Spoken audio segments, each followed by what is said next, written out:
안녕하세요. 사연 읽어주는 남녀입니다.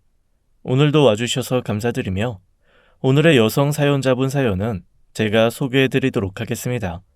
많은 청취 부탁드리며 오늘의 사연 바로 시작하겠습니다. 안녕하세요. 거친 파도가 치는 바닷가에서 인사드립니다. 바람에 서 있기도 힘든데 한쪽에선 모래성을 쌓네요. 파도가 쳐 부서지면 또 쌓아 올리고 옷이 홀딱 젖어도 즐거워하는 모습이 딱 청춘입니다. 파도가 덩실덩실 춤을 추는 것처럼 보이고 맹수가 입을 벌린 것처럼 무섭게도 보이고 변화무쌍한 파도 앞에서 이제 곧 부서질 모래성을 쌓는 일, 어쩐지 눈을 뗄 수가 없어요. 나이가 들수록 옛말 틀린 거 하나 없다는 생각합니다. 10길 물속은 알아도 한 길 사람 속은 모른다는 말이에요. 전 크게 쌓아놓은 모래성이 와장창 부서진 사람입니다. 부부라는 거 어떤 사이라고 생각하세요? 한 이불 덮고 자는 남편이라고 해서 그 속을 다 알 수 있을까요? 매일 웃는 아내라고 그 속이 겉과 똑같을까요? 저는 꽤 단순한 사람이었습니다. 가진 게 참 많았거든요. 든든한 부모님 아래서 온실 속 화초처럼 자라 세상에 두려울 게 없었습니다. 제가 가는 길이 꽃길이고 지름길이었어요. 우리 아버지는 지역에서 꽤 성공하신 분이었습니다.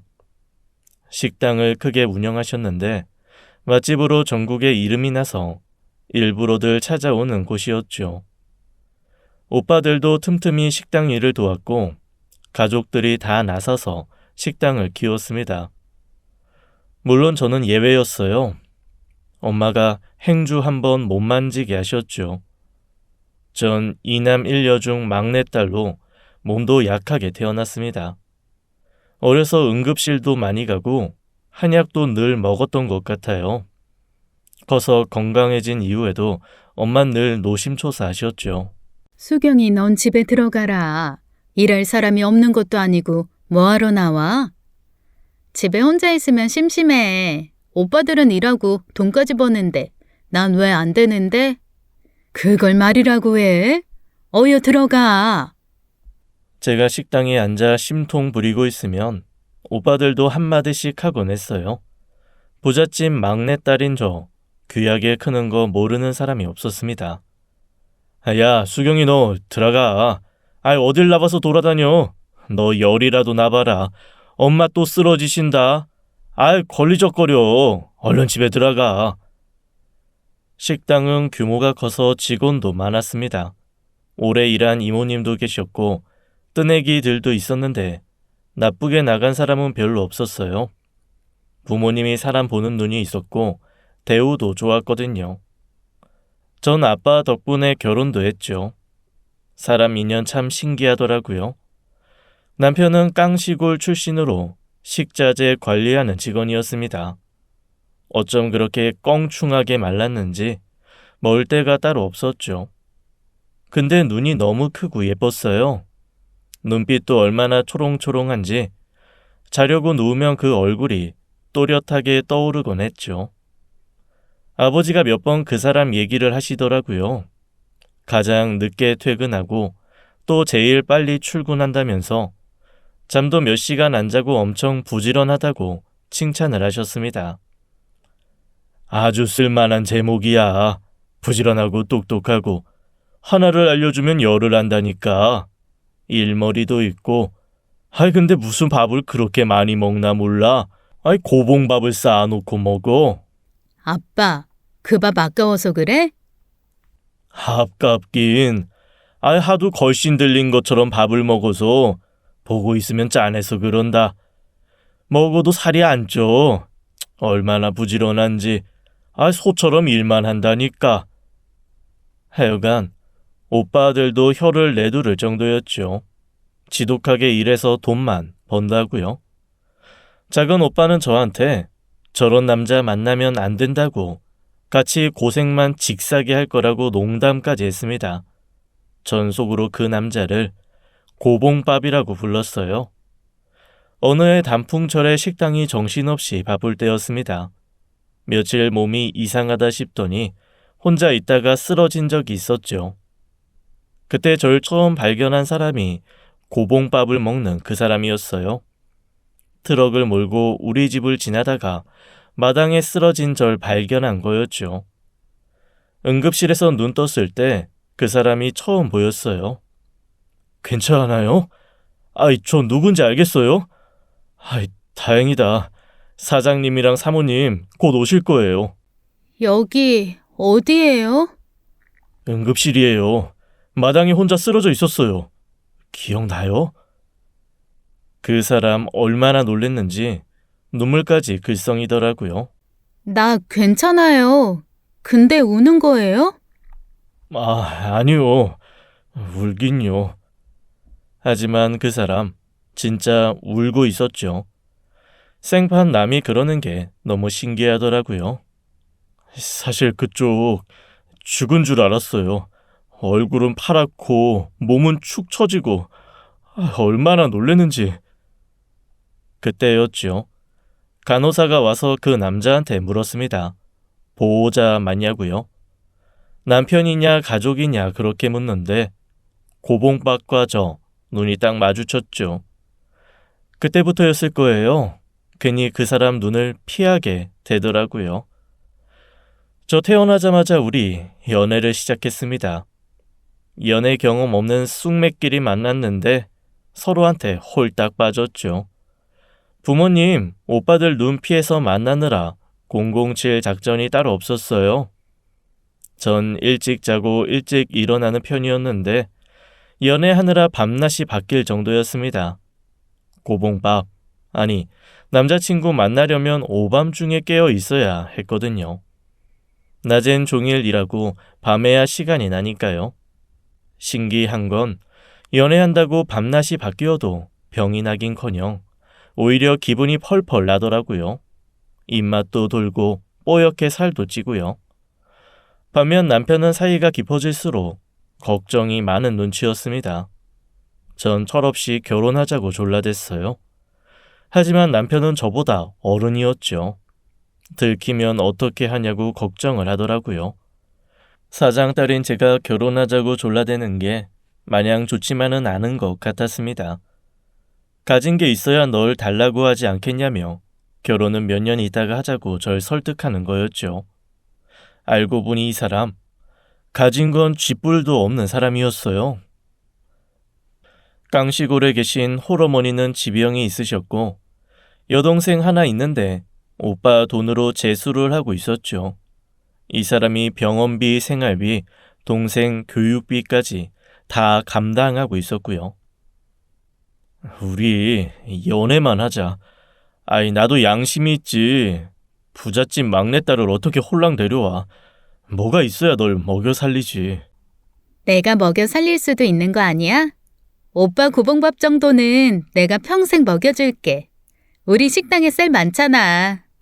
수경아, 사는 게 그렇게 쉬운 게 아니야. 평생 밥만 먹고 살 수 있겠어? 아니야? 오빠랑 나 그리고 밥 지어 먹을 쌀만 있으면 됐지.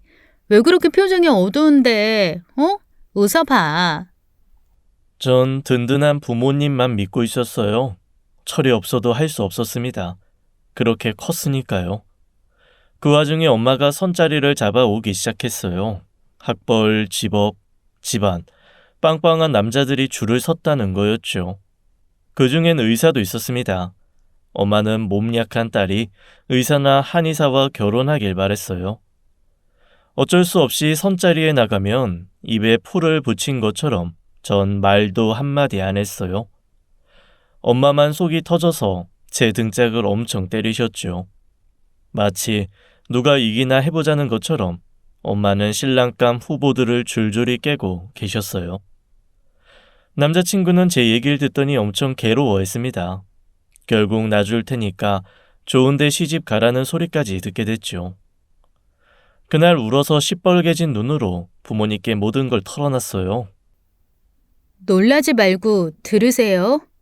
엄마, 아빠, 저 사귀는 사람 있어요. 우리 결혼할래요.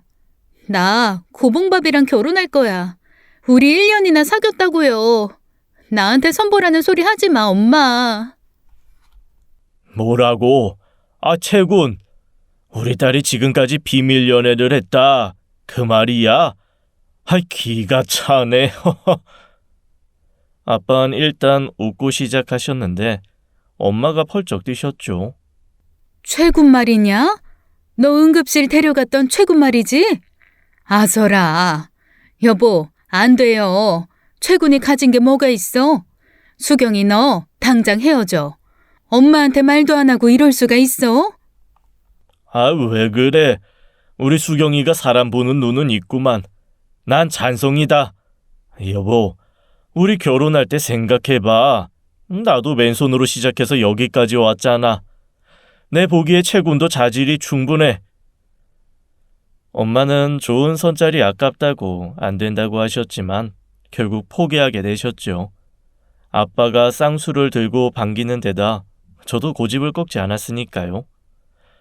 게다가 몇 년 동안 성실하게 일해온 남편을 부모님도 잘 아셔서 일이 수월하게 풀렸습니다. 오빠들은 반대를 좀 했어요. 편한 집에 시집 보내자고 하는 걸 아빠가 다 막아주셨습니다. 그 과정을 남편도 조금은 알고 있었어요. 오빠들이 대놓고 싫은 티를 내기도 했거든요. 그러나 제 고집 못 꺾고 오빠들도 결국엔 백기 들었죠. 결혼 허락받고 상견례를 하는데 시어머니는 눈물까지 흘리셨어요. 고맙습니다, 정말. 제 아들 좋게 봐주셔서 예쁜 며느리까지 보게 해주시고 몸둘 바를 모르겠네요. 아들 잘 키우셨습니다. 어쩌면 그렇게 성실하고 부지런한지 저희 바깥 양반이 크게 될 제목이라고 했어요. 감사합니다. 저희 집 형편이 안 좋아서 장난 공부도 제대로 못 시켰어요. 공부했으면 아마 좋은 대학 갔을 텐데 그 머리로 일을 하니 잘하기는 했겠지만요. 아이고, 제가 무슨 말을 하는지도 모르겠네요. 그렇게 저희는 결혼을 했고 어머니는 또 한 번 감격하셨어요. 저희 부모님이 신혼집 마련해 주시고 혼수 다 채워주신 데다 자가용까지 한 대 뽑아주셨거든요. 게다가 시누이 어렵게 재수한다는 걸 알고 저희 아빠 경제적 지원도 따로 해주셨습니다. 결국 그 돈으로 끝까지 공부한 시누이는 목표한 대학에 붙었고 1년 학비도 대주셨어요. 모두 저희 잘 살라고 기반 닦아줄 테니 얼른 일어서라는 친정 부모님의 배려였죠. 그때 저희 결혼하고 처음 신혼집 보러 오신 어머님이랑 시누이의 표정이 대단했어요. 계속 놀라시더라고요. 침대며 소파, 가전 모두 좋은 곳으로 갖춰놓고 사는 게 신기하신 모양이었습니다. 새아가, 이런 건 얼마나 하냐? 가구가 때깔이 정말 곱구나. 새언니, 여기 앉아봐도 돼요? 나 이런 소파 처음 보는데. 엄마, 이것도 되게 비싼 건가 봐. 감촉 너무 좋다. 아들 집에 와서도 조심스러워 하시는 모습이 한편으로는 안타깝기도 해서 더 편하게 해드리려고 싶었어요. 사실 어머님 찾아뵙고 충격 많이 받았습니다. 다 쓰러져 가는 시골집에 어머님 혼자 살고 계셨어요. 청소도 못한 어두컴컴한 집에서 약에 의지해 지내셨죠. 시누이는 고등학교 때부터 혼자 자취하고 있었고요. 공부 욕심이 있는데 집안에 돈이 없어 오빠 돈으로 굶어가며 고학을 하고 있었죠. 아빠는 그런 남편의 숙제들을 하나씩 해결해주고 싶어 하셨어요. 처음엔 남편은 절대 그러시지 말라고 거절했습니다. 짐작하기로 자존심을 굽히기 힘들었던 것 같아요. 하지만 친정 아빠는 본인이 젊은 시절 고생했던 얘기며 맨손으로 이러냐는 얘기를 털어놓고 남편을 설득하셨죠. 사람이 받을 줄도 알아야지. 중요한 건 지금 자네가 사양하고 싶은 그 마음 아니겠나. 염치 없다는 생각 들만해. 그거까지 뭐라고 하는 게 아니야. 최근이 편안해야 우리 수경이가 행복하네. 자네는 이제 내 가족이야. 가족은 힘들 때 서로 돕는 존재고 조금씩 받아들여 보게. 나도 무작정 밀어붙이는 사람은 아니야. 아빠의 큰 그림에 남편도 녹아들어갔습니다. 결국 시누이도 시어머니도 편안해지셨고요. 남편도 결혼 이후에 변화를 받아들이고 무척이나 좋아했어요. 식당에서도 이미 대우를 제대로 받고 있었죠. 부잣집 사위 됐다고 이모님들이 깍듯이 대하고 아빠가 일도 제대로 시키셨고요. 여러모로 생활이 제대로 굴러가니 살맛이 난다면서 생각할수록 장인, 장모한테 고맙다고 하더라고요. 결혼 허락 떨어진 날, 이 사람 혼자 큰 절을 넙죽 올리면서 뭐라고 했는지 아세요? 장인어른, 장모님, 감사합니다. 저 이 은혜 평생 잊지 않겠습니다. 죽을 때까지 잊지 않고 부모님께 효도하고 수경이한테 잘하겠습니다. 틈만 나면 그렇게 저희 부모님을 챙겼어요. 이 일 잘하는 거야 두말하면 입 아프고 부모님 어딜 가실 때면 운전기사를 자처했죠. 물 한 잔도 혼자 먼저는 안 마셨어요. 그만큼 장인 장모한테 진심이었습니다. 오죽하면 나중에 오빠들까지 그러더라고요. 아들보다 더 효도한다고요. 자신들이 설 자리가 없다고 남편한테 적당히 좀 하라던데요. 그만큼 남편은 부모님과 저한테 잘했습니다. 결혼 후 3년 동안 모든 일이 술술 풀렸어요. 남편은 저 몸 약한 거 알고 집안일은 절대 하지 말라고 성하였죠. 어쩌다 기침 한 번을 해도 자다가도 벌떡 일어나 따뜻한 물을 떠다 주고 지극정성이었어요. 물론 저도 남편한테 잘했습니다. 철철이 보양식에 좋은 옷에 속옷도 백화점에서 좋은 걸로만 사다 줬으니까요. 처음엔 뭘 이런데 돈 쓰냐고 하던 사람이 달라지긴 하더라고요. 싸구려만 입고 쓸 땐 몰랐는데 비싼 건 다 돈값을 한다고 좋아하는 그 모습이 제 눈에 귀엽게만 보였어요. 자기야, 나 지금까지 마음 편한 적 한 번도 없었어. 항상 혼자 불안했던 것 같은데 이제 자기도 있고 장인 장모님 덕분에 얼마나 든든한지 몰라. 이제 나 고봉밥 안 먹는 거 알지? 그땐 마음이 허해서 그렇게 밥을 먹었나 봐. 이젠 조금만 먹어도 배부르다니까. 그래, 세상에 좋은 게 얼마나 많은데. 당신은 누릴 자격 있어. 나 아껴주고 우리 부모님께도 잘하잖아. 아빠도 아들들보다 사위가 훨씬 믿음 간대. 우리 남편 진짜 멋있다니까. 우리 예쁜 각시, 이리 와. 내가 으스러지게 안아줄게. 우리 떡두꺼비 같은 자식도 낳아야지. 이럴 시간 없다. 빨리 불 끄고 자자. 못 살아 정말. 남편은 여유가 생기니 얼굴에 살도 뽀얗게 찌고 농담도 곧잘 하더라고요. 사람이 확실히 기댈 곳이 있으니 좋게 변하는 게 눈에 보였습니다. 어렸을 때 친구 하나 없다더니 동창회에도 나가고 식당에 고향 친구들도 부르더라고요. 자리가 사람을 만든다고 했나요? 우리 남편 귀하게 자란 사람처럼 보이기 시작했습니다. 제 친구들도 우리 남편 인물 난다 하더라고요. 저도 그때쯤 임신을 했어요. 물론 다들 너무 좋아하셨죠. 시어머니는 울기까지 하셨습니다. 잘했다, 잘했어. 아, 이게 무슨 경사니? 어머니, 이제 건강도 잘 챙겨야 돼요. 손주재롱 보셔야죠. 맞다. 세아가 넌 어쩜 이렇게 예쁜 집만 골라 하냐. 오래 살길 잘했다. 지금까지 살아있길 잘했어. 복덩이를 갖자 친정 아빠는 큰 결심까지 하셨습니다. 남편에게 아빠 식당에 분점을 차려주기로 하신 거였죠. 오빠들이 그렇게 졸라도 안 된다고 하셨는데 모두가 놀랐어요. 친정 아빠는 남편의 성실함, 근성을 보고 결정했다면서 오빠들한테 엄포를 놨습니다. 내 결정에 누구도 토달지 마라. 최서방 이제 자식도 생겼고 한 집안의 가장이 됐으니 이 번듯하게 자기 사업해야지. 최서방, 잘할 수 있지? 우리 가게 이름 먹칠하지 말고 뭐 그럴 일도 없겠지만 어디 포부 한번 밝혀봐. 장인어른, 정말 감사합니다. 제가 어떻게 대충 할 수 있겠어요? 열심히 발바닥에 땀이 나도록 뛰겠습니다. 감사합니다, 장인어른. 남편은 이 은혜 뼈에 새기고 절대로 잊지 않겠다면서 막판엔 엉엉 울더라고요. 시어머니 몇 날 며칠을 좋으셔서 잠도 못 주무셨대요. 제가 가면 부엌에는 얼씬도 하지 말라면서 상다리가 휘어지게 차려주시고요.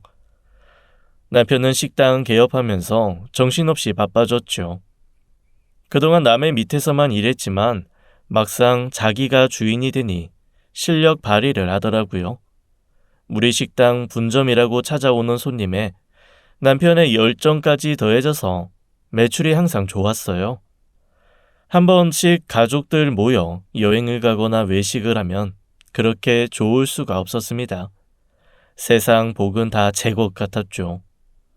게다가 오빠들은 아들만 내리 낳았는데 제가 딸을 낳자 모두 기뻐했고 금이야 오기야 애지중지하셨습니다.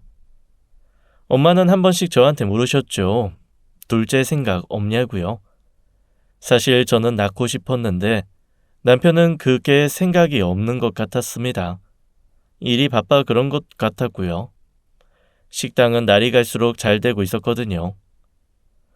남편은 돈 좀 버는 사장님답게 거드름 피우는 것도 피우는 모양이었죠. 골프니 와인이니 그런 것들에도 관심을 갖고요. 필드 나가고 싶다, 와인 냉장고를 갖고 싶다, 바라는 것들도 달라졌어요. 안정적으로 큰 수입이 생기니 여유라는 걸 즐기고 싶었겠죠. 딸내미 키우느라 전 저대로 바쁘고 남편은 식당 운영에 취미생활까지 하느라 함께 있는 시간이 많이 없었어요. 그때쯤 제 몸이 좀 이상한 걸 느꼈습니다. 입맛도 없고 구역질도 나고요. 피곤한 걸 넘어서 몸이 축난다는 느낌이 들더라고요. 전 임신인가 싶어 혼자 산부인과에 가봤는데 그것도 아니었죠. 여보, 나 몸이 이상해. 기운도 없고 처지네. 실은 어제 산부인과에 가봤는데 임신도 아니래. 같이 병원 좀 가주라, 응? 이번 주 내내 단체 손님 예약 있잖아. 자리 못 비워. 내가 꼭 같이 가야 돼. 웬만하면 혼자 가. 당신 운전하는 거 좋아하잖아. 아니, 몸이 안 좋은데 무슨 운전이야. 너무 피곤해. 하루 반나절만 시간 빼. 매니저도 있잖아. 미안해.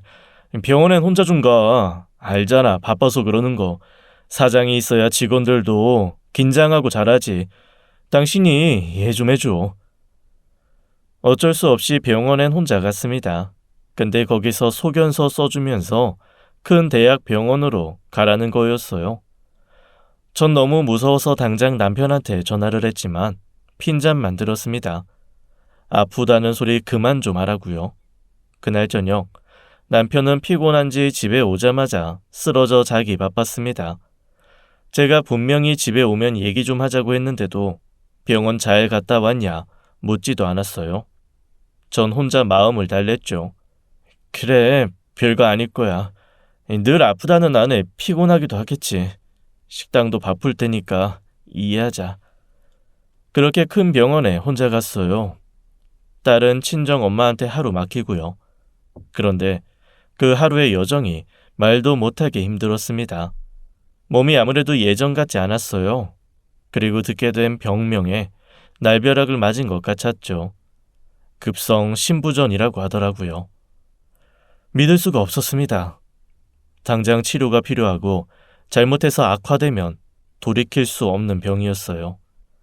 4살 어린 딸을 둔 엄마에게 너무나 가혹한 진단이었습니다. 몇 날 며칠 고민한 끝에 남편에게 말을 꺼냈죠.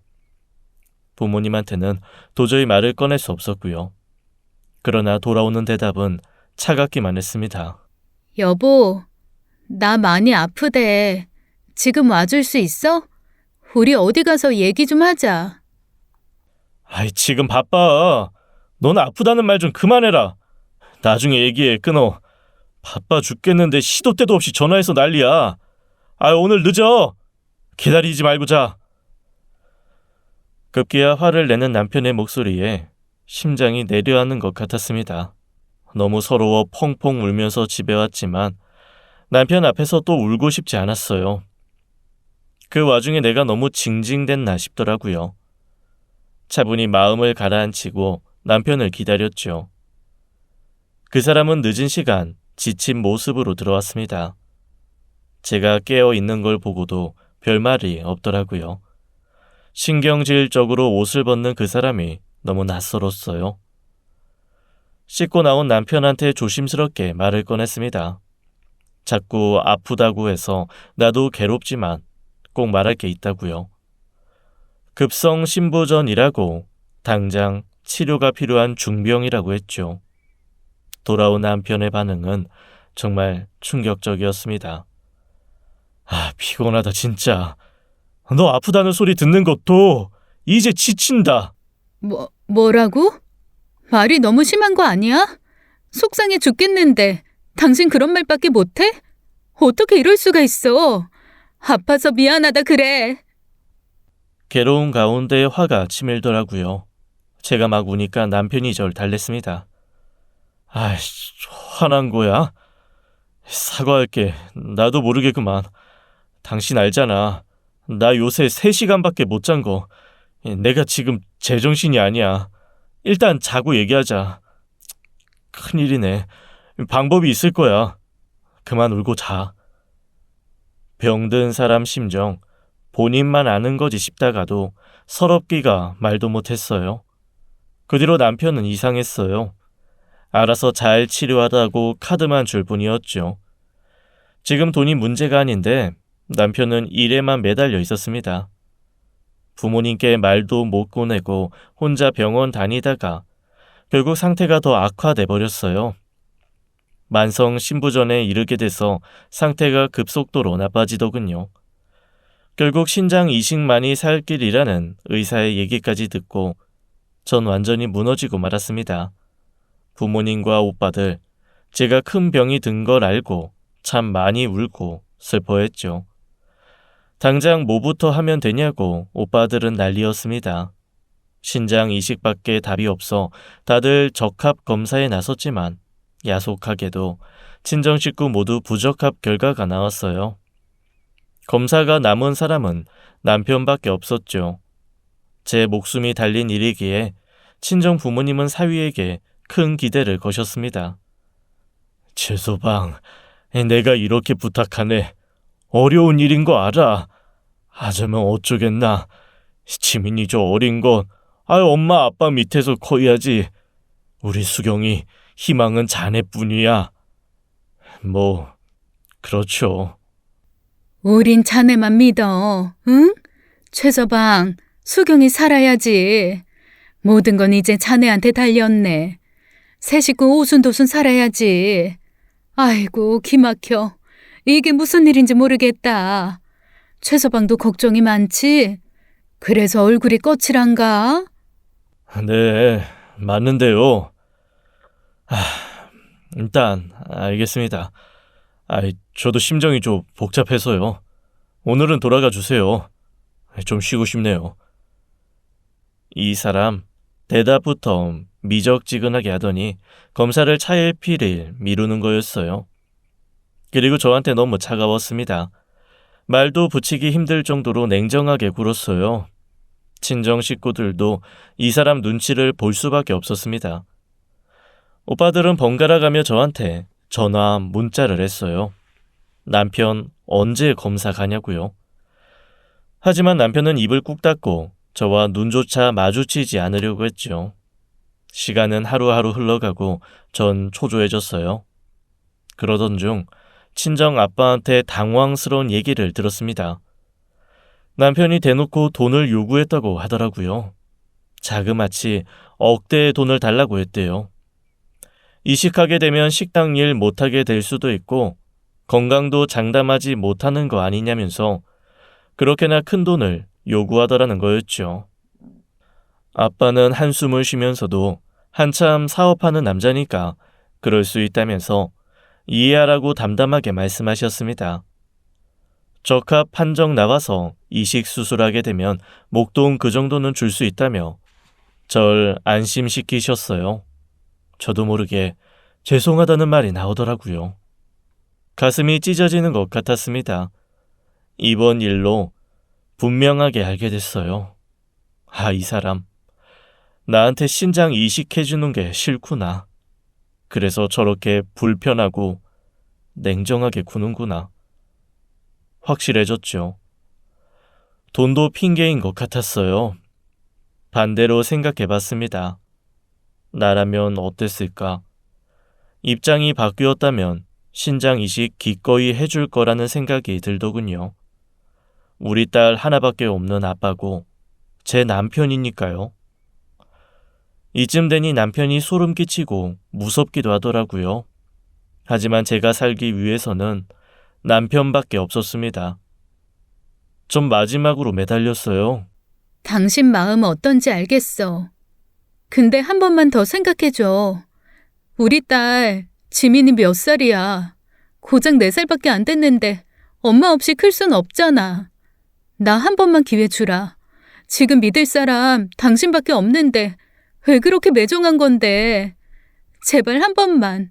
검사만 받아줘. 부탁할게. 하지만 결과는 참담했죠. 남편은 작은 오빠와 함께 병원에는 함께 갔지만 결국 검사 직전에 도망을 쳐버렸어요. 작은 오빠 혈압 올라 부모님께 전화하고 친정집은 뒤집어졌죠. 검사 전에 남편이 작은 오빠한테 그랬대요. 왜 옛날에 자기 무시했냐고. 가진 거 없다고 결혼 반대한 거 다 안다고. 이제 와서 아쉬우니까 잘해주는 거냐고 시비를 걸더랍니다. 작은 오빠가 갑자기 무슨 소리냐고. 지난 일이지만 서운했으면 미안하다. 지금은 저 살리는 일에만 집중하자 했더니 막 화를 내면서 병원을 뛰쳐나가더라는 거였습니다. 다들 남편 잡아 족친다는 거 제가 겨우 말리고 남편한테 사정했어요. 연락도 안 되는 걸 정말 어렵게 만날 수 있었습니다. 솔직히 말해줘. 당신 나한테 아무것도 해주기 싫어? 이제 내가 싫어진 거야? 너 같으면 안 질리겠냐? 허구한 날 아픈 아내 수발도 지치는데 이제는 내 신장까지 떼어주래. 너라면 네가 이쁘겠냐? 충격이었습니다. 예상은 했지만 남편 속마음 직접 듣게 되니 더 비참하고 절망적이었어요. 제가 오열하니까 남편은 지긋지긋하다는 얼굴로 이렇게 말하더군요. 건강한 사람한테 목숨 구걸하는 거 미안하고 죄스럽지도 않냐? 죽을 팔자면 받아들여. 추하게 살려고 아둥바둥하지 말고 조용히 죽으라고. 어떻게 그런 말을 할 수 있어? 나 당신 아내야. 우리 딸 엄마고. 당신 내가 알던 그 사람 맞아? 머리가 어떻게 된 거 아니야? 더 비참한 건 시어머니의 태도였습니다. 아픈 것도 서러운데 매 맞는 며느리까지 됐으니까요. 어머님 무슨 소리를 들으셨는지 엄청 화를 내면서 나타나셨죠. 이건 말도 안 된다고 당장 이혼감이라며 제 가슴에 비수를 꽂았습니다. 너도 엄마니까 알 거 아니냐. 밖에서 무릎이 까져 들어와도 가슴이 시린데 내 아들 어떻게 생판남이 며느리한테 신장 주는 걸 허락하겠니? 제가 남이에요? 저 이 사람이랑 자식까지 낳고 살았어요. 어떻게 어머니까지 이러실 수가 있어요? 분노와 허탈감에 눈물이 주르륵 흘렀습니다. 저 지푸라기라도 잡고 싶어요. 지민이 두고 죽기 싫어요, 어머님. 저 사람 검사라도 받게 허락해 주세요. 네? 아! 순간 뺨이 화끈했습니다. 이게 무슨 일인가 정신을 못 차리는데 이번엔 다른 쪽 뺨에 불이 붙더라고요. 격한 감정이 휘몰아쳤습니다. 전 시어머니에게 양쪽 뺨을 맞고 자리에 털썩 주저앉았죠. 너 꼬리 9 달린 구미호냐? 내 아들 잡아먹고 너만 잘 살면 다야. 어림도 없다. 못돼 처먹은 것. 너 옛날부터 내 아들 깔봤지? 공주같이 떠받들기만 바라더니 이러니 네가 하늘의 벌을 받지. 또 한 번 같은 소리 해봐라. 그땐 진짜 가만 안 있어. 옛날 같으면 당장 이혼감인걸 우리 아들이 착해서 봐주고 있는 것도 모르고. 그대로 바닥에 쓰러져 우는데 벼락 같은 소리가 들렸어요. 친정엄마 목소리였습니다. 당신이 뭔데 손을 대? 수경아, 일어나. 엄마랑 가자. 이러는 거 아닙니다. 우리가 어떻게 했는데. 내 딸이 그 집에 어떻게 했는데 애 뺨을 때리면서 욕을 해요. 나 오늘 일 절대로 못 있습니다. 알겠어요? 더 통탄할 일은 저와 엄마가 그렇게 나가는데도 남편과 어머니 눈 하나 깜짝 안 하더라고요. 누가 겁먹을 줄 아냐고 자긴들끼리 수군거리는데 정말 치가 떨렸습니다. 처가덕 볼 때는 간이고 쓸개고 다 빼줄 것처럼 굴더니 지금은 언제 그랬느냐 이거였어요. 아쉬운 것 없으니 가든지 말든지 상관없다는 태도였어요. 엄마와 전 차 안에서 엉엉 울었습니다. 엄마는 저 불쌍해서 울고 전 그대로 삶을 놓고 싶을 정도로 속상했어요. 수경아, 너 이럴수록 마음 굳게 먹어야 돼. 지민이한테 엄마 노릇 끝까지 해야지. 어떻게든 살방도를 찾아보자. 널 살릴 수만 있다면 엄마 뭐든지 해. 정말이야. 나쁜 마음 먹으면 안 돼. 무슨 말인지 알지? 그날 이후 전 어떻게든 살자 다짐했어요. 투석으로 간신히 버티면서도 딸 지민이 친정 부모님 생각하며 버텼습니다. 깎아지른 절벽을 썩은 동아줄 하나 붙잡고 버티는 셈이었죠. 그때도 전 몰랐습니다. 아직 더 내려가야 할 지옥이 있다는 것을요. 남편에겐 내연녀가 있더군요. 그 인간 정말 갈 때까지 간 막장이었어요. 이 엄청난 진실을 어떻게 알게 됐을까요? 전 너무 아파 남편을 뒷조사할 생각조차 못하고 있었습니다. 어느 날 누가 절 찾아왔더라고요. 아는 얼굴이었습니다. 남편 가게에서 일하는 여자인데 이혼했다고 얼핏 들은 기억이 있었어요. 조용히 얘기를 하자고 해서 근처 카페로 들어갔죠. 그 여자는 사진부터 내밀더군요. 아기 초음파 사진이었습니다. 너무 황당하니까 아무 생각이 안 들더라고요. 가만히 사진을 보고 있는데 그 여자 앙칼진 목소리로 이러네요. 우리 아이예요. 아들이래. 우리 아이? 누가 우리라는 거예요? 누구긴 사장님이랑 나지. 우리 애 만들었어. 아들이야. 아 차가워. 왜 이래 무식하게. 여우 같은 그 여자한테 찬물을 뿌리고도 전 제가 무슨 짓을 했는지 몰랐습니다. 멍하고 어지러운데 제 손은 그 여자 머리채를 붙잡고 있더라고요. 어디서 그린 힘이 나왔는지 사실 그렇게 할 필요도 없는 것들인데 저도 제정신이 아니었죠. 뚫린 입이라고 너. 말 잘하는구나. 우리? 우리? 바람 피운 주제에 뭐가 그렇게 당당해? 초음파 사진 가져오면 내가 뭐 떨 줄 알았니? 아! 이거 놓고 말해! 그 여자 저한테 머리 한 뭉텅이 뽑혔습니다. 절 얼마나 노려보는지 웃기지도 않더라고요. 그 와중에 자기 임신했다고 제 남편이랑 이혼해달라고 요구하는 거 있죠. 출산 전에 정식으로 혼인신고하고 애 낳고 싶다는 거였습니다. 머리는 장식으로 달고 다니는 건지 그걸 내가 들어줄 거라 생각하는 건지 하여간 제정신들이 아니었죠. 전 택도 없는 소리 말고 꺼지라고 욕을 했습니다. 너만 자식 있냐? 나도 자식 있다. 불륜녀 주제에 요구도 많다고 소리를 쩌렁쩌렁 질렀죠. 카페 손님들 다 깜짝 놀라 욕을 하는 눈치였죠. 어떤 아줌마는 대놓고 제가 할 말을 대신 해줬습니다. 애 가지면 뭐 조강지처가 이혼해줄 줄 알았냐? 불륜한 게 그렇게 당당하면 아예 광고도 하지 그래? 벌건대 낮에 별꼴을 다 보네.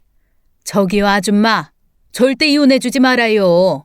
저런 것들은 광화문 한가운데 세워놓고 아주 혼쭐을 내줘야 돼. 남의 일에 무슨 상관이에요? 뭘 그렇게들 보냐고요? 뭐야? 카페에 사람들이 다 들고 일어났죠. 정신 차려 이 여자야. 한 번 바람 피운 남자 2번은 못할 것 같니? 이거나 먹어라. 그 여자한테 또 한 번 냉수 마차를 시켜주고 카페를 나왔습니다. 바람 피운 주제에 부끄러운 줄도 모르고 초음파 사진부터 내밀다니 혐오스럽기 짝이 없었어요. 그리고 정신이 바짝 들더라고요. 저 불효시랑 남편이 붙어 살면 우리 딸은 어떻게 되나? 내가 병을 못 이기고 죽으면 내 딸 신세는 뭐가 되는 건가? 갑자기 속에서 불이 나면서 미칠 것 같았습니다. 그때부터 전화에 아주 불이 나더라고요. 아쉬운 사람이 누구겠어요? 아픈 조강지처 하루빨리 떼버리고 새 장가 들고 싶은 인간이 저한테 뻔질나게 전화를 해댔죠. 그 인간 보자마자 제 속을 뒤집더라고요. 이혼해줘. 서로를 위해 그게 제일 좋아. 무릎 꿇고 미안하다고 잘못했다고 싹싹 빌어야 하는 거 아니야? 진짜 제정신 아니구나. 아이까지 가진 여자야. 아들이래. 혼자 애 낳게 둘 순 없어. 너도 애 낳아봐서 알잖아. 야, 너 그걸 말이라고 하냐? 바람 피운 여자, 뱃속에 있는 아이는 중요하고 우리 딸 지민이는 안 중요해? 나 이식 못 받고 죽으면 당신까지 그 여자한테 가버리면 우리 딸은 어떡하라고? 아빠도 엄마도 없는 우리 지민이 넌 불쌍하지도 않니? 짐승만도 못한 인간아. 어린 딸 생각에 눈물이 철철 흘렀습니다. 마누라 밉다고 멀쩡한 딸 자식까지 팽개칠 생각을 하다니 이 남자가 한 입을 덮고 자식까지 낳아 기른 남편이 맞는지 하늘이 무너지는 것 같았습니다. 남편은 이 말만 반복했어요. 그 여자한테 가야 한다고, 아들 낳을 때 옆에 있어주고 싶다는 거지 같은 말만 하고 또 했죠. 지민이는 어느 정도 컸으니 갓난 아이가 먼저 아니냐 이러면서요. 분을 참을 수 없는 전 눈에 보이는 선인장 화분을 그 인간 얼굴에 집어 던졌습니다. 아이 따가워. 뭐 하는 거야? 야, 너 미쳤어? 눈도 못 뜨겠네. 따가워. 고슴도치도 지 자식은 이쁘다더라. 근데 넌 뭔데? 이 버러지 같은 인간아. 아들이 태어났는데 그럼 아빠가 가만히 있어? 너는 자식도 있는 여자가 그거 하나 이해 못 해주냐? 별 거지 같은 소리를 다 듣겠네. 바람 피워서 밖에서 자식까지 싸지른 인간을 어떤 여자가 이해를 해주니? 너 같은 인간을 남편으로 알고 살아온 세월이 아깝다. 이거나 먹어 이 쓰레기 같은 인간아. 선인장을 얼굴에 맞고 정신 못 차리는 남편 입에 뜨거운 커피를 부어줬습니다. 분이 안 풀린 저는 그 인간 급소까지 있는 힘껏 차주고 나왔어요. 비명이 들리는데 마음 같아선 사지를 찢어놓고 싶었습니다. 하늘도 무심하시지. 아픈 와중에 이런 험한 꼴까지 겪게 하다니. 그제야 퍼즐이 하나씩 맞춰지더라고요. 제가 몸이 안 좋아 병원 다닐 때 둘은 불이 붙은 상태였어요. 남편이 단체 손님 때문에 힘들다는 것도 핑계였고 하루에 3시간밖에 못 잔다는 것도 둘이 바람 피우느라 그런 거였죠. 뻔뻔하기가 이루 말할 수가 없었습니다. 전 충격으로 사태가 악화됐죠. 더 이상 의지만으로 버티고 어려워졌어요. 전 피눈물을 흘리며 딸과의 작별을 마음으로 준비했습니다. 그러면서도 다짐했어요. 죽어서 한 줄기 연기가 돼도 우리 딸은 꼭 지켜줘야지. 그런 마음이었죠. 다 죽어가는 와중에도 딸내미 얼굴 한 번 더 보려 얼마나 노력했는지 몰라요. 친정 엄마는 밤낮 눈물바람이셨죠. 그러다 기적이 일어났습니다. 다 죽어가는 상황에서 전 이식을 받게 됐어요. 친정 식구들 이제 저 살았다고 기쁨의 눈물을 흘리는데 완전히 지쳐버린 전 아무 생각도 할 수 없었습니다. 그저 머릿속에는 내 딸, 아무것도 모르고 아빠, 엄마 찾는 지밀이 생각뿐이었죠. 이식을 앞둔 어느 날 친정 아빠가 절 찾아왔습니다. 제가 잠든 줄 알고 아빠는 혼잣말을 하셨어요. 미안하다고. 철 모르는 제가 그 인간이랑 결혼한다고 나섰을 때 말렸어야 했는데 다 아빠 탓인 것 같다고 우셨습니다. 그때 아빠 우는 모습 처음 본 것 같아요. 저 역시 피눈물을 흘렸습니다. 이대로 세상을 뜨는 건 제가 허락할 수 없었어요. 더 강하게 살고 싶다는 의지가 불타올랐죠. 제발 살게 해달라고 더 간절하게 바라게 됐습니다. 한 줄기 희망을 붙잡고 수술실에 들어간 전 기적적으로 새 삶을 얻게 되었어요. 수술 후 경과도 좋아서 회복도 예상보다 빨랐고요. 의료진도 놀랄 정도였습니다. 마음고생 심하게 하신 아빠와 엄마는 이제 살았다고 아무 걱정 말고 아빠 엄마만 믿으라고 눈물을 그렇게나 흘리셨습니다. 전 생각했어요. 이제 더 울 일은 만들지 않겠다고요. 어렵게 얻은 새 삶, 다시는 후회할 일 만들고 싶지 않았습니다. 제 몸을 회복하면서 하나하나 계획을 세웠어요. 더 이상 상대할 가치도 없는 인간들에게 소중한 시간을 낭비할 수 없었죠. 집에 돌아오니 그토록 보고 싶던 딸이 저한테 달려오네요. 엄마, 엄마 다 나았어? 할머니랑 삼촌이 그랬어. 이제 우리 엄마 건강해졌다고. 그럼 우리 지민이 덕분에 엄마 싹 나았지. 아이고, 이쁜 우리 딸. 그동안 키도 컸네. 볼도 통통해지고. 우리 딸 뭐 먹고 싶어? 엄마랑 가고 싶은 데는 없어? 우리 다 하자. 엄마가 우리 딸 진짜 많이 보고 싶었어. 일상으로 돌아와 가장 먼저 한 일은 이혼이었어요. 더러운 인연 가장 먼저 끊어내고 싶었죠. 집에 남은 그 인간 짐들부터 싹 빼서 버렸습니다. 결혼 사진도 다 불태워 버렸고요. 이혼은 빠르게 진행됐고 상간녀 소송도 걸어서 위자료도 받아냈어요. 담담한 심정으로 상간녀한테 문자를 보냈습니다. 앞으로 각오해.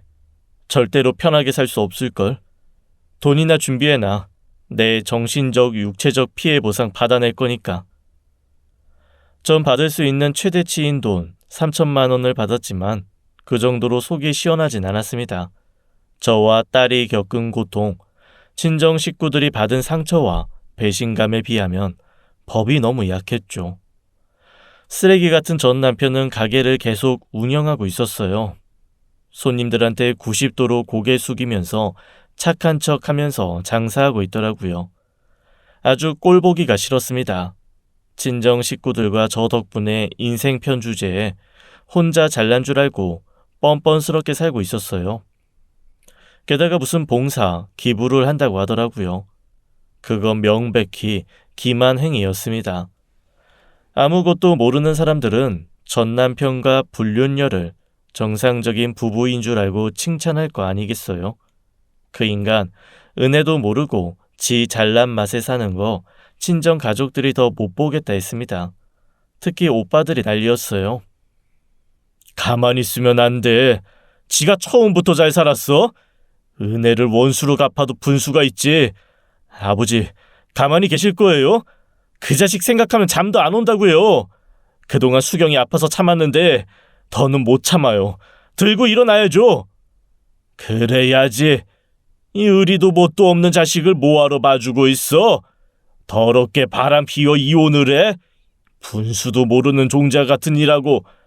당장 그 가게 간판부터 바꾸라고 해. 아버지와 오빠들이 나서기 시작했습니다. 먼저 전 남편 가게에서 분점 이름부터 지웠어요. 이제 우리와 아무 상관없는 가게라고, 분점이 뭐냐, 상종 못할 인간들 가게라며 아빠 가게에 상호 못쓰게 만들었죠. 동시에 비법 양념장도 딱 끊어버렸습니다. 일이 그 지경이면 싹싹 빌 법도 한데 그 인간들 고개 뻣뻣이 들고 개기더라고요. 그깟 지원 없어도 괜찮다며 아쉬울 것 없다는 얘기였죠. 오빠들끼리 씩씩대는 거 우연찮게 들었어요. 그 자식 면상 봤어? 개기름 줄줄 흐르는 얼굴로 막 짓거리대. 양념 그 깎고 직접 만들면 된다고. 본점 지연 끊겨도 아쉬울 거 없다고. 열불나 죽겠네. 걔 매운맛 더 봐야 돼. 친구들 데리고 한번 가서 깽판 놓자. 상종 못할 인간이라니까. 오빠들은 친구들 데리고 남편 식당에 쳐들어갔어요. 제 얘기 듣고 오빠 친구들 다 분통을 터뜨렸거든요. 어디 사내 자식이 할 짓이 없어 그런 막대 먹은 짓을 하냐고. 저 불쌍하다고 돈도 보내주고 위로도 많이 해줬는데 우르르 몰려가 혼쭐을 내줬죠. 치졸해도 상관없다면서 피크타임에 가서 막 떠들었대요. 아픈 조강 지쳐버리고 종업원이랑 불륜한 집에서 밥 먹고 싶냐고.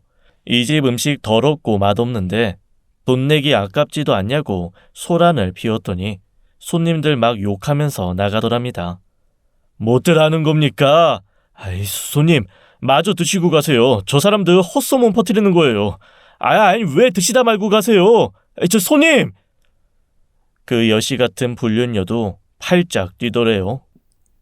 남의 영업장 와서 지금 뭐 하는 건데요? 아실 만한 분들이 유언비어 퍼뜨려도 되는 겁니까? 유언비어? 당신들 불륜 맞잖아.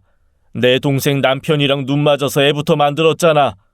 난 진실만을 말하는 건데 무슨 유언비어? 여러분, 제가 말하는 거 다 진실입니다. 여기 오지 마세요. 재수 온 붙으니까 오시면 안 됩니다. 결국 소문이 쫙 퍼졌어요. 오빠들은 시간이 날 때마다 그 식당으로 가서 아주 깽판을 치고 오는 것 같더라고요. 그렇게라도 해야 속이 시원할 것 같다고 하면서요. 전 남편 가게 얼마 되지 않아 망하기 시작했죠. 분점이 잘 됐던 이유가 친정 아빠 분점이라는 거랑 찌개 맛 때문이었는데 간판 사라지고 양념 없어지니 손님들 뚝 끊어졌대요. 게다가 전 남편의 악행이 소문나면서 그런 재수 없는 집에 누가 발걸음하냐고 불매 운동까지 벌어졌다는 겁니다. 내 원수 남이 갚아준다더니 그 말이 딱이었어요. 그 가게 팔이 날린다는 소문이 바다에 있습니다. 그때 친정아빠가 회심의 일격을 날리셨어요. 아빠는 전 남편이 분점 차릴 때 지원해준 2억을 갚으라고 소송을 걸었죠. 아빠는 이 소송을 끝까지 붙잡고 늘어질 작정이셨어요. 시간이 문제가 아니라 은혜를 모르는 검은머리 짐승, 뜨거하게 만들 거라고 하셨는데 정말 그렇게 돼버렸죠. 깔끔하게 승소하셨습니다. 그 무전 남편은 벌벌 기워야 했어요. 도망갈 구멍이 없을 정도로 폭삭 망해버렸으니까요. 식당 빚은 점점 불어나 산더미가 돼버렸고 우리 아빠한테 2억이라는 돈을 줘야 하는데 돈이 있을 리가요. 거기서 멈추지 않고 전 남편 통장, 부동산까지 싹 다 가압류 걸어버렸어요. 배신자 불륜남의 최후는 초라하기 짝이 없었죠. 전 남편은 가게와 집을 정리하고 우리 집 2억을 간신히 갚았습니다. 어디 멀리 지방으로 갔다던데 거기서 연식당까지 쫄딱 망하고 불륜녀랑 헤어졌다는 소문이 바닥에 퍼졌어요. 제 뺨을 때린 시어머니는 소갈이하다 비참하게 돌아가셨다고 하더라고요. 전 되찾은 건강 유지하면서 딸과 함께 마음 편히 살고 있었어요. 친정 부모님과 오빠들이랑 가깝게 살았기 때문에 외로운 줄도 모르고 오히려 더 평화롭게 지내고 있었죠. 딸은 아빠가 멀리 공부하러 간 줄 알고 있었습니다. 그런데 2년 뒤 불청객이 찾아왔어요.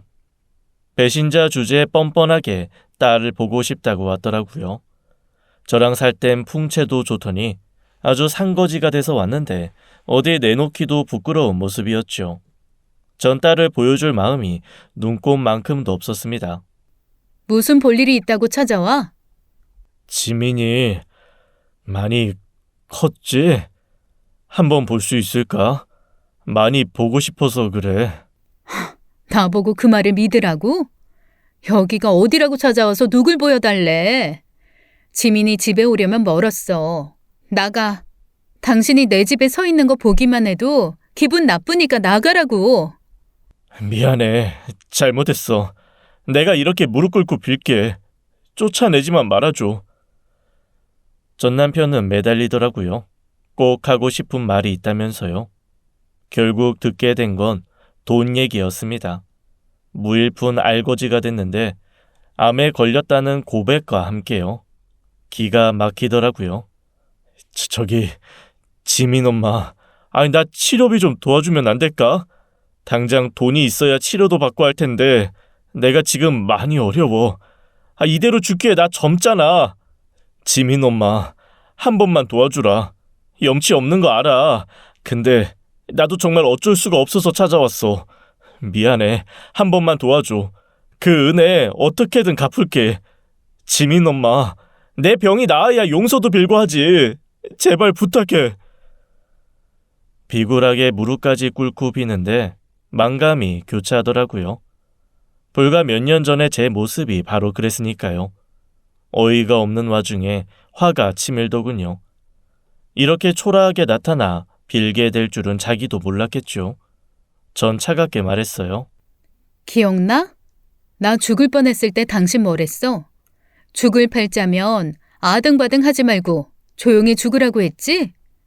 사람 일 참 모른다. 그 말 내가 지금 당신한테 하고 싶은 말이거든? 오는 순서는 있어도 가는 순서는 없다는 거 몰랐어? 어딜 와서 빌고 난리야. 치료니 뭐니 하든지 말든지 내가 무슨 상관인데? 당장 꺼져. 다시는 내 눈앞에 나타나지 마. 용서? 웃기고 자빠졌네. 어딜 와서 빌어 빌긴. 그때였어요. 친정 아빠가 불쑥 나타났습니다. 지나던 길에 저희를 보실 모양이에요. 오가는 얘기도 다 들으셨는지 한마디 하셨습니다. 여기가 어디라고 찾아와? 자네가 암에 걸린 게 우리 애랑 무슨 상관인가? 정상적인 사람이면 일을 이 지경까지 만들지도 않았겠지. 저 자식 귀찮다고 내버릴 땐 언제고. 중병 들어 다시 찾아와. 이 인간 말종아. 다시는 이 동네 발도 들이지 마. 여기가 어디라고 찾아와. 낯짝도 두껍지. 아버지, 왜 큰 소리가 나요? 저 뭐야? 저 인간이 여기 왜 와? 야, 거기서! 거기 안 서?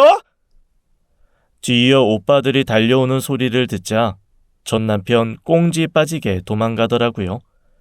그 비굴한 뒷모습을 보고 있자니 코웃음이 나왔습니다. 악행의 끝이 이럴 줄 저 인간은 진정 몰랐을까요? 옛말에도 조강 지쳐버리고 잘 되는 남자 없다고 하잖아요. 친정 엄마는 전 남편이 찾아왔다는 소식을 듣자마자 굵은 소금 한 사발을 들고 쫓아오셨어요. 은혜도 모르는 싹수 없는 인간 덕분에 소금만 축났네요. 그 뒤로는 그 인간 소식 알 수 없습니다. 지독한 악연은 그렇게 끊어지고 전 지금 유학을 준비하고 있어요. 지민이와 여행 갔던 나라가 있는데 그곳으로 몇 년 살기 가기로 했습니다. 부모님은 오빠들한테 식당 물려주고 저희한테 오기로 하셨어요. 이국적인 풍경 속에서 행복한 시간 보내면서 우리 가족 힐링하려 합니다. 여러분 제 이야기 어떻게 들으셨나요? 전 지금 너무 후련하고 미래에 거칠 것이 없습니다. 앞으로 제 딸과 부모님과 함께 지금까지처럼 매일 웃으며 살려고 해요. 긴 이야기 들어주셔서 감사합니다. 건강하시고 행복하세요. 지금까지 사연 읽어주는 남녀였습니다. 끝까지 함께 해주신 여러분 감사드리며 저희는 다음 사연으로 돌아올게요. 감사합니다.